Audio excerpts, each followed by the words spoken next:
whether it's developing course content for your private school or your prep academy through LMSs, which is called learning management systems. You guys are, I mean, what can I say? Sadly, some of you guys will not make it.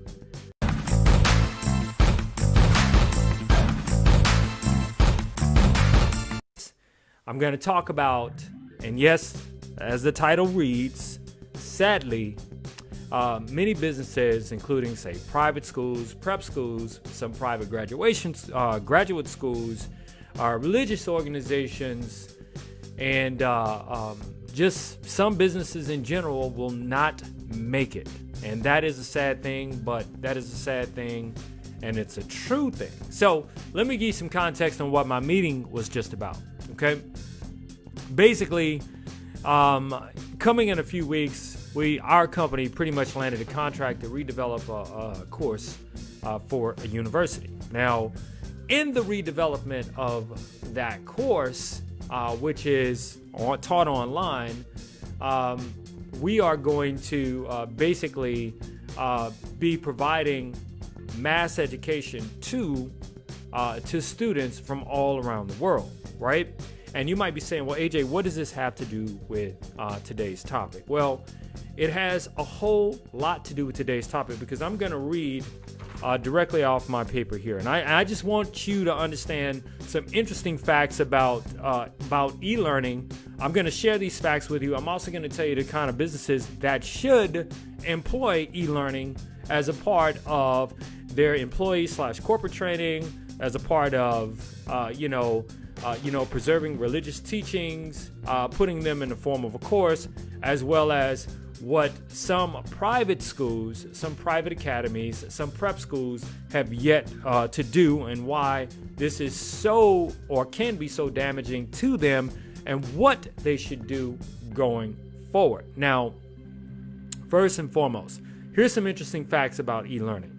The global e-learning market is expected to reach $325 billion with a B dollars by 2025. In other words, every year, e-learning is expected to generate that type of revenue. Now, when you take that e-learning, combine that with entrepreneurs doing online coaching and all the other online businesses, it literally equals to about $1 trillion of commerce, okay, of revenue being transacted over the internet as it relates to learning technologies. And that's why we got our company switched its shift and got into that. Now, here's a couple other things to know. 77% of all U.S. companies use online learning, or they used online learning in 2017, and that number's actually increased, especially during COVID, right? For every dollar spent on e-learning, companies make about $30 back in productivity. And how the users are learning, using this learning technology is through mobile e-learning, learning management systems, which are LMSs, application simulation tools, rapid e-learning, podcasts, and virtual classrooms. So why am I sharing this with you today? Excuse me.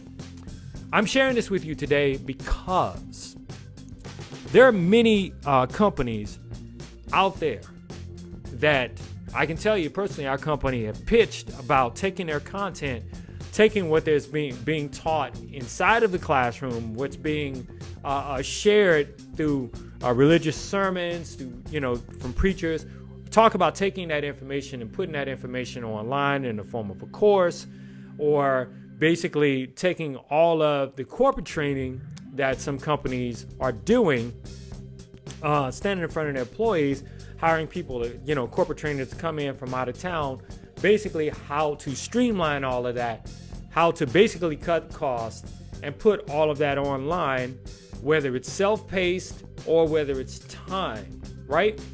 So, what does this mean to you as a business owner?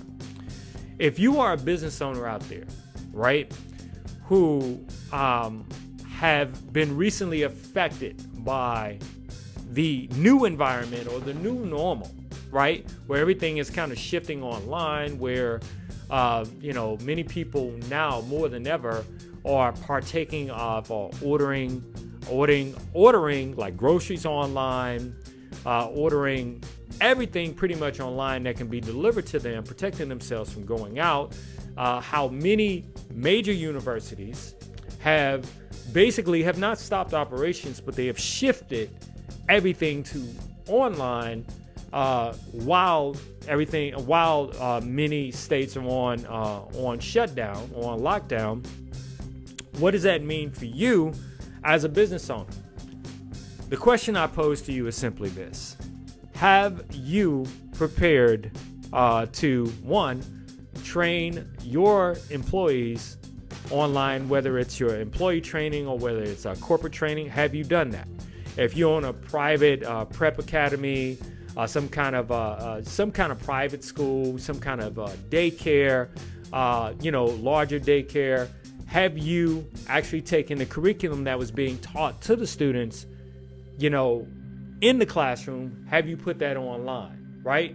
Have you made it available for your employees to be able not to actually be on campus, but be able to still engage students where you can still keep your tuition? I'm just keeping it real with you, right? Have you prepared your staff for that? Have you done that with your business? If you are a religious organization and you're looking out in the pews, you walk out and you're by yourself and you look out in the pews and there are absolutely no one there, and you're thinking to yourself, man, when will they be back? No matter what state you're in, you're asking yourself, when will they be back? Okay, am I truly engaging them? Okay, sure. Some of you are taking to social media. You're doing your Facebook lives. You're doing your Instagram lives. You're doing all this different live stuff, sharing with your flock, so to speak, your brethren, the good word. But at some point, is it enough, right? What can you do to constantly engage them even more besides live streams? What can you do even more, right? Well, that all boils down to MOOCs. Okay, again, massive open online courses. So let me share this graph with you here. Well, this little chart here with you. All right, so you see these companies: Coursera, edX, Udacity, Khan Academy, LinkedIn Learning, Skillshare, and others alike. Do you know that many of these companies now are multi-billion-dollar companies? And even if they're nonprofits such as Khan Academy, they're backed by endowments from major contributors that actually make online learning, available for students, right? Have you noticed a trend? And I'm coming to something here, so I just need you to kind of bear with me a little bit. I'm coming to something here. But have you noticed the trend of all of high schools, or the commercials that you've seen on TV that are talking about, K through 12 and how K through 12 students can learn at home, right? And so now, doing this environment, the K through 12, all you parents out there was like, man, that's really looking good now, because you still have to figure out a way to teach your children and engage them and keep them busy with activities. So it's the same thing for businesses. Like, for example, Coursera. Do you know, not that many years ago, Coursera had only made $1 million. Now this company is making $140 million a year, right? Teaching through partnerships with other universities, letting you take free courses. And if you want a certificate, you pay like $49, $59, or $69 to get certificates from top universities, right? But this company is valued at over $1 billion. So why am I sharing this with you? Okay. Many of the companies that we do business with are larger companies, okay? Companies that have deep pockets. But many of you businesses out there, religious organizations, small church on the corner, you guys do not have the deep pockets as such, some of these major universities. I work with one university that has over 186,000 students across the world, right? So 186,000 students, what tuition? That's a lot of money, okay? And many of you who are not preparing for the new paradigm, the new shift to online learning, whether it's training your employees through corporate training, whether it's developing course content for your private school or your prep academy through LMSs, which is called learning management systems. You guys are, what can I say? Sadly, some of you guys will not make it.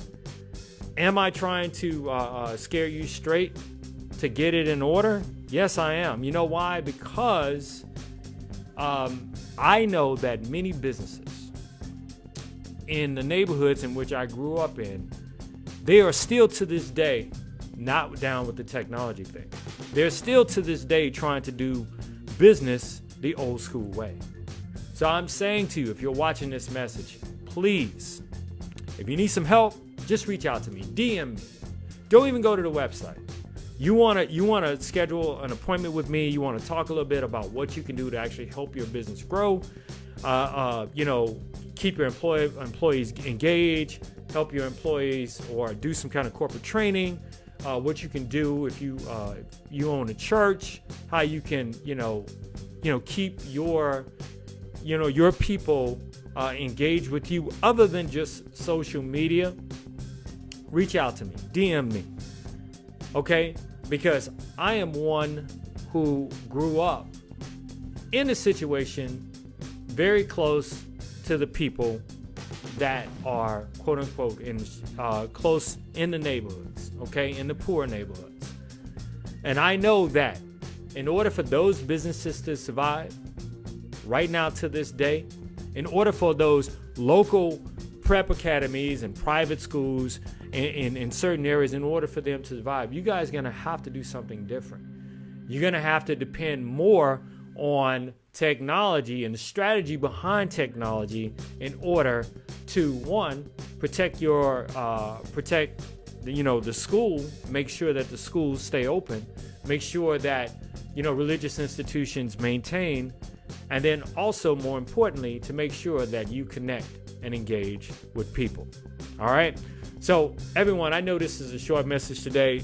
This is just weighing heavy on my mind because, in fact, this class, today's show wasn't even meant to be today's show. I decided to jump on and kind of share this message because knowing the type of companies that our company does business with, knowing that those companies have deep pockets, those companies have been up on technology way back 2010, 11, 12, and how many companies by necessity and many, say private schools, religious organizations by necessity have been forced into this new reality of engaging their customers, their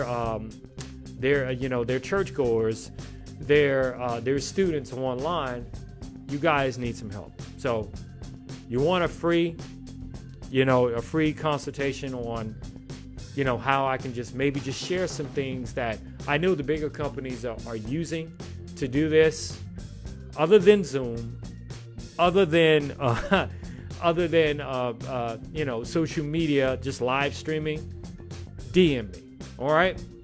And I'll set it up to where I'll give you a free 15-minute consultation, and we'll work it out, okay?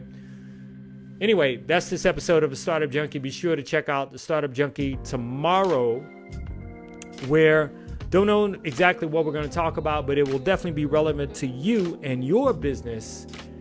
And be sure to check out the Startup Junkie live podcast on Apple, iTunes, Spotify, TuneIn, as well as iHeart Media. Until tomorrow, everyone, I'm AJ. Y'all just be good to one another. Take care.